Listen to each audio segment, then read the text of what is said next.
أعوذ بالله من الشيطان الرجيم. بسم الله الرحمن الرحيم.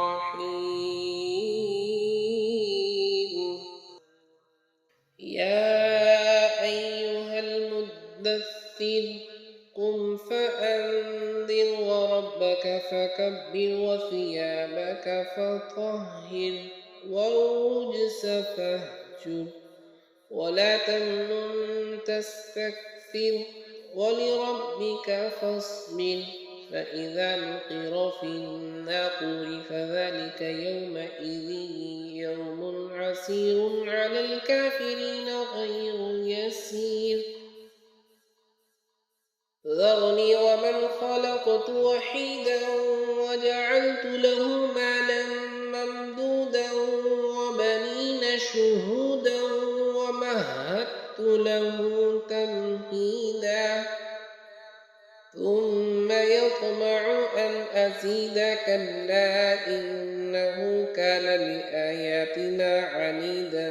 سأرهقه صعودا إنه فكر وقدر فقتل كيف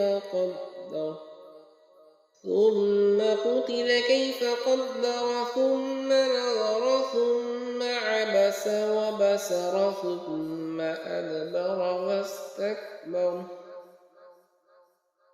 فقال إن هذا إلا سحر يؤثر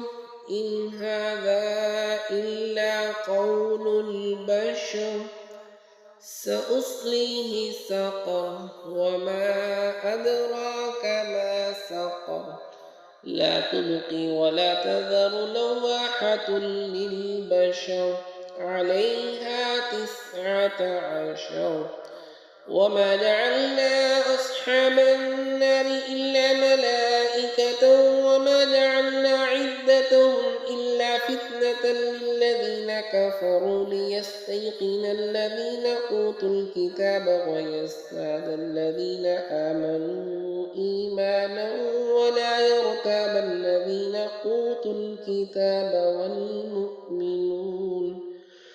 وليقول الذين في قلوبهم مرض والكافرون ماذا أراد الله بهذا مثلا كذلك يضل الله من يشاء ويهدي من يشاء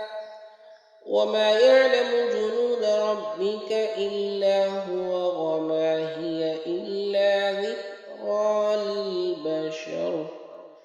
كلا والقمر والليل إذ أدبر والصبح إذا أسفر إنها لإحدى الكبر نذيرا للبشر لمن شاء منكم أن يتقدم أو يتأخر كل نفس بما كسبت رهينة إلا أصحاب اليمين في جنات يتساءلون عن المجرمين ما سلككم في سقر قالوا لم نك من المصلين ولم نك نطعم المسكين وكنا نخوض مع الخائضين وكنا نكذب بيوم الدين حتى أتانا اليقين